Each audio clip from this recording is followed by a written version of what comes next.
Studio with New York Times best-selling author John Gilstrap. We'll kind of bring this one back to where we started. June 13th in Shepherdstown. It's a big day. It is a big day. We will be, Rob and I, actually, Rob's going to be interviewing me at Four Seasons Books on German Street in Shepherdstown at 6:30 on Friday, June 13th.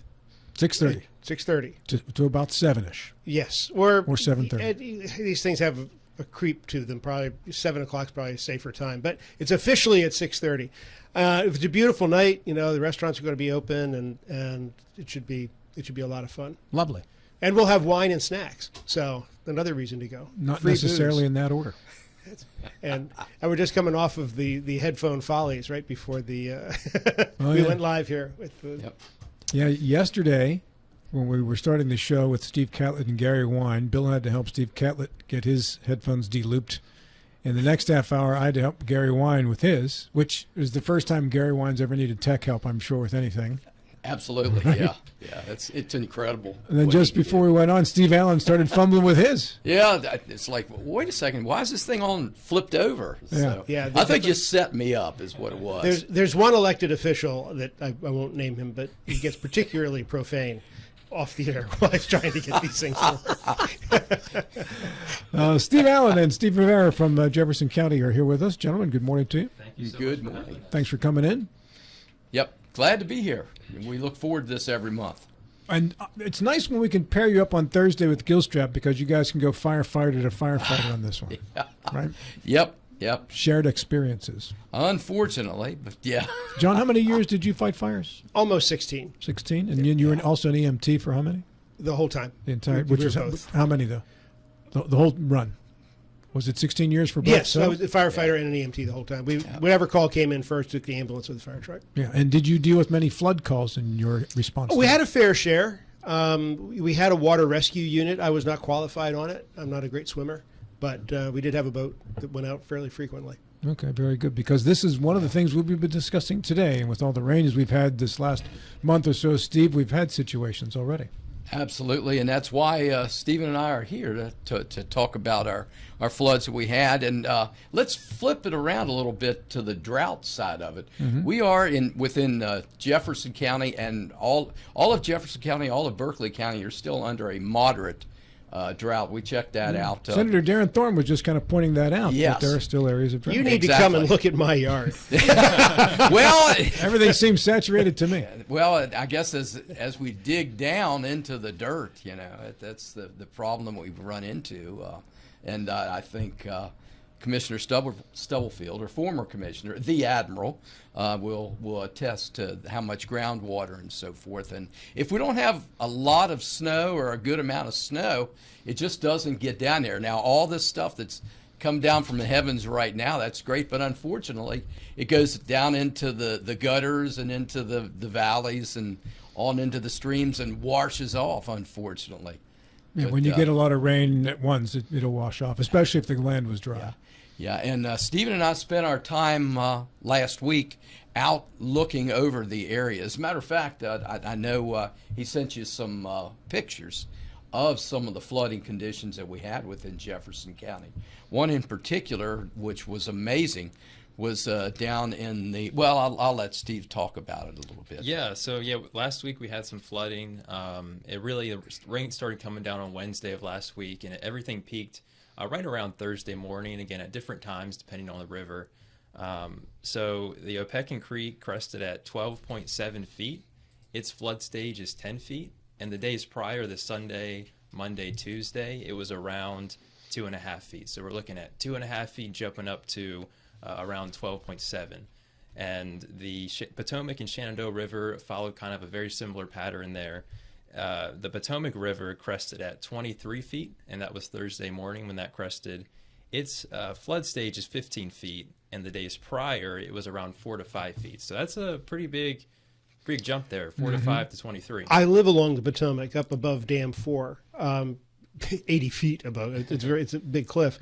The river was just a torrent. Never seen it run that fast, nor have I seen it come that far up the bank. Yeah, we were down at dam number 4 checking that out. Well, the lower parking lot down there was inaccessible. Oh, yeah. Well, where the boat ramp is and so forth. And actually, the county Jefferson County owned a portion of that. Those two of the properties that we purchased back in the, I guess it was the early 2000s or so. They purchased a couple of properties because they were repetitive flood properties. You just, every time the river came up, they'd flood, and they had people in those two properties there, and two of them sold out, and Jefferson County actually bought them, and then the Department of Natural Resources, they opened up a boat ramp down there. They asked for access. They needed access to the river, and Jefferson County gave them that. So that's two of those areas down there. That's at the end of Dam 4 Road? Yeah, Dam number 4, yeah. Or on the Jefferson County side, I can't remember the name of that gravel lane, but yeah, going down through there. But yeah, going the backside on Scrabble. Well, I'll say the backside, the Berkeley County side into Scrabble, and going in that way. But, yeah, we'll come back to the pictures in a second. Yeah, so let's talk about what you do in a flood. Okay, well, Stephen, you want to? Yeah. So there's things to do before a flood, during a flood, and after a flood. I'll just start with before a flood. So the first thing you can do is just identify your flood risk and just determine what your level of risk is for flooding. And my favorite tool to use is the West Virginia Flood Tool. So I believe the website is mapwv.gov, and it's a really great tool, and you'll type in your address and it will bring up your home. It will tell you if you're in a flood prone area. So that's really the first step, is just saying, okay, am I in a flood prone environment? And then that will kind of educate you on what you can do following that. And then after you know if you're in a flood prone area, you then can just monitor conditions. Some ways you can do that is through our Everbridge system. And what Everbridge is, it's a community notification system. And Rob, you've been talking about this, I think, last week, so I appreciate you bringing that up. Mm-hmm. And yeah, so it's Jefferson County's community notification system. And it will notify you directly to your phone. So it's super easy. And you'll get a text, call, email. You can specify how you want to get notified. And it will notify you for flooding, for winter weather, tornadoes, really any large-scale emergency within Jefferson County, you'll get a notification for. And you can also customize your alerts. So if you don't want to, receive alerts for a fog warning, you can deselect that one and then select the ones most relevant to you. And do any of them override your phone being silenced? I believe so. I believe that if it's a very imminent threat to life, it will notify you. So it is possible at 3 a.m. if there's a flash flood and your house may be involved, you would get the alarm on your phone even if it's not on. And that's the point, and that's exactly right, Rob, what you're bringing up. That tornado, the two things that scare me the most are tornadoes, because you have very little notification, and flash floods, those two areas. Other ones, flooding, riverine flooding. Generally, because it's rained for a while, that the river's going to come up. The river's going to go down at some point, but on flash floods especially. And you never know what's around that corner. You may be out driving around, and if you're in an area or you're driving in an area that you don't know whether it floods or not, you definitely want to slow down on those times when we have flooding, because you may go around the curve and there's water laying out in the middle of the road, and there's it's dangerous. What's the general rule in regards to driving through water as to when it's dangerous for your car to be kind of swept away? That is a good question. So the general rule of thumb is that if you see flood water, turn around, don't drown. That's the kind of the slogan. So they say 6 inches of water can knock over an adult, and 1 foot of water can sweep away a car. And here's the tricky part, is that you can't really tell how deep floodwater is just by looking at it. It's hard to tell the depth of water. So the general rule of thumb is when you see floodwater, it's best just to turn around, and you don't know what debris is in there. I mean, we saw like large logs coming down the river, trees, and just debris. So it's best just to turn around when you see floodwater. Here's actually a personal story. I used to live in Vienna, Virginia. And there was an area down the street from me that always flooded. And one of the hurricanes came through. It was supposed to hit us. It didn't, but we got a lot of rain. So, being a good father, I took my son down to to go look at the floodwaters, and something I had not considered. I had my bunker boots on. Which Yep. You don't get more waterproof than bunker boots. And I started walking out into the floodwaters, and I realized then, in not a lot of water, maybe 4 or 5 inches, Yeah. I became positively buoyant. Yeah. Oh yeah. So, right. and that's how you get swept away. I mean, I realized that got scary because all of a sudden you don't have the footing. Yeah. You lose contact with the ground. Yeah. I found that really startling. Yeah. And what are your options once you're in a situation like that and you've already gone too far? Yeah, so if you're in a car and it is getting swept away, they say stay in the car as long as the flood water isn't rising in the car.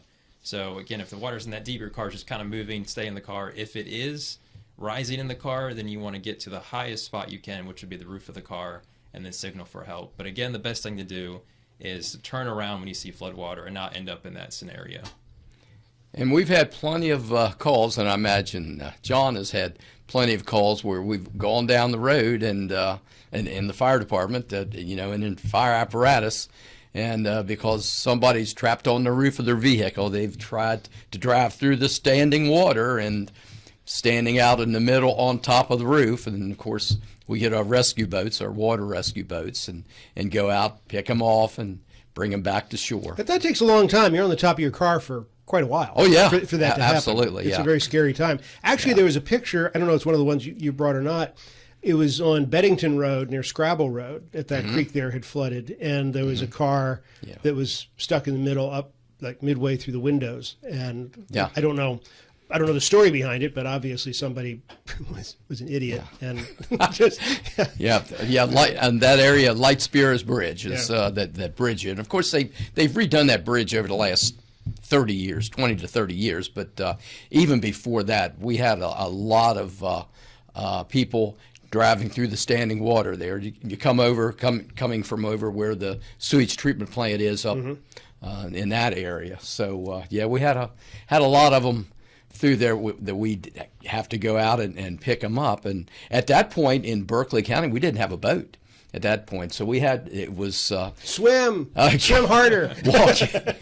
Try to walk once again 3/4 boots. Now that this goes back to 3/4 boots, 3/4 of the way up your hips. Those types, they're like waders, and walking out to try to get to them and help them back. But we were able to, over the years, finally get water rescue boats, and we have some swift water rescue boats available, both in Berkeley and Jefferson County now. So we have a lot of crews. Yep. Yeah, and something I want to add to one more thing is you can get Everbridge to get notified, but also where we pulled the river height, we have river gauges throughout the county. So there's one at the Opequon Creek near Martinsburg. There's one in Potomac River near Shepherdstown, and then one in Millville.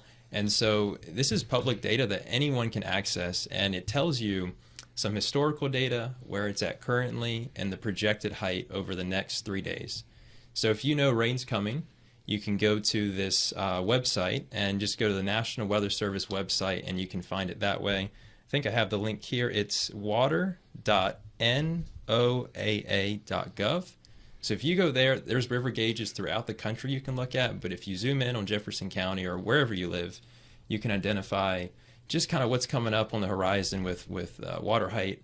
And another cool thing is you can look at impacts. So there's an impact kind of tab on there, and it will tell you at 10 feet, this parking lot is going to be flooded. At 15 feet, this road's going to be covered. So it gives you a good picture of, maybe if the road's covered, maybe you want to evacuate. Maybe you want to go stay at a hotel somewhere. Maybe your road won't be accessible. So it's a really, really good tool to have on hand. And again, water.noaa.gov. Colin, keep that picture up, Stephen. And Steve, maybe you can take a look at our screen in the studio. That's on Millville Road. That's matter of fact, a couple of, I don't know if Stephen sent. How recent is this one. picture? That's last week. That was last week. Okay. That is as recent as last week. That one, of course. Let's see. I'm just trying to figure out which one you've got. It's the one on the right. Okay, the one on the right. Left is the Q screen, the right is the actual TV screen. Yeah. Okay. And then Colin, go ahead and bring up another one. I think you had. Where is this? This looks like it's pretty bad. That is actually on River Road. Or, I'm sorry, not River Road, but in Glen Haven, off of Bakerton Road, and that would once again that's downstream from John. On There's a downstream, road of course. underneath there? No, that's actually the river, but Yeah, okay. I was gonna say. there is road back toward us a little bit. As a matter of fact, you see the guy wire, that yellow. Yes. That's guy wire from a power pole. So that's off of like I said, Glen Haven, and Colin, bring the next one through. And where is this one here? that is in Glen Haven as well. And you'll see that's the water there, and that's that 23-foot where Is that the road in the front that part of the is picture? the road going into the development. It's Yeah, like that a would be boat Mason ramp Drive. into a lake. Yeah, exactly. Yeah. Well, there is off to the left. There is actually a boat ramp there. You can't see it real well from that picture, but you can.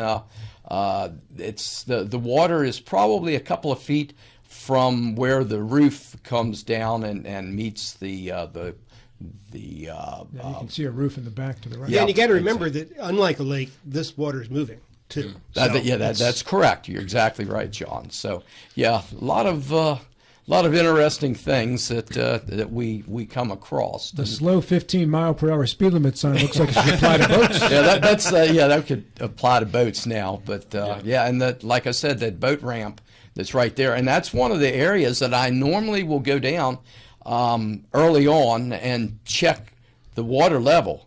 And when I got down that morning, it was already out of the banks, and we had gone down the day before. Stephen and I went down. Go ahead, Colin, screen to the. Yep, scroll one to on next the right. That would be, I believe, that should be John Rissler Road down near, and that's the Shenandoah River that you're looking at now. And of course, I think that may be a porta potty, I believe, if memory serves me right. Well, you got to go. You got to go. As well. Yeah, they had plenty of water to flush it down. I guess. And then the next one, Colin, go ahead. And that's once again just upstream from Glen Haven.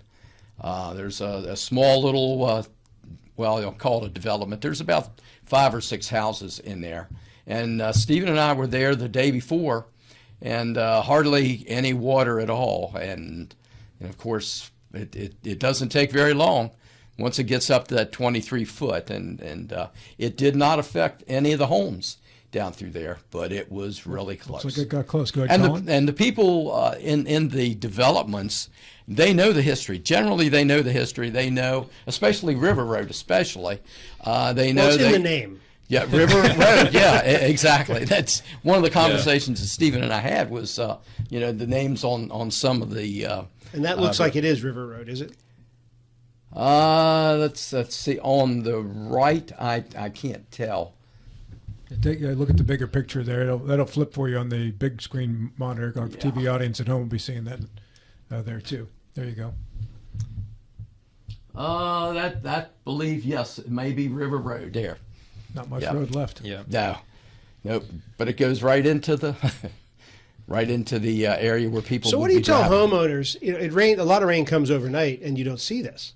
It's Right. one thing to watch a river rising during the day, Yeah. but to wake up in the morning, Correct. oh my. So And- do you recommend yeah. people just leave and go to a hotel? Well, generally, and it just depends on your location. Many homes aren't affected at all. The only effect that the river flooding has on many people is they can't get access to their homes. So many of them will park, and I'll give you an example. On River Road in Shepherdstown, people will drive down to Trough Road. They'll park at the intersection of Trough Road and River Road there, walk down to their homes because the area accessing their homes isn't underwater. It has to really get up there in order to be endangering their homes. So they'll walk down to their houses because the road is so far away from their house. They can walk down to their house. They just can't drive down the road. Right. So they'll park up there, and that was one of the problem areas that one of the problems that occurred was with people parking there.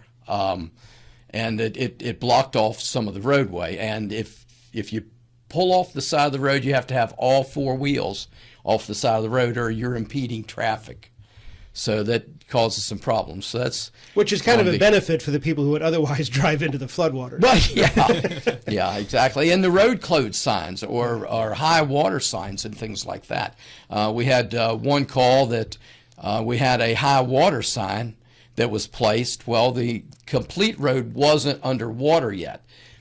And as a matter of fact, that same road, River Road, they will put the signs up at the intersection with Trough Road. Therefore, you just curve around and go up Trough Road. River Road is blocked.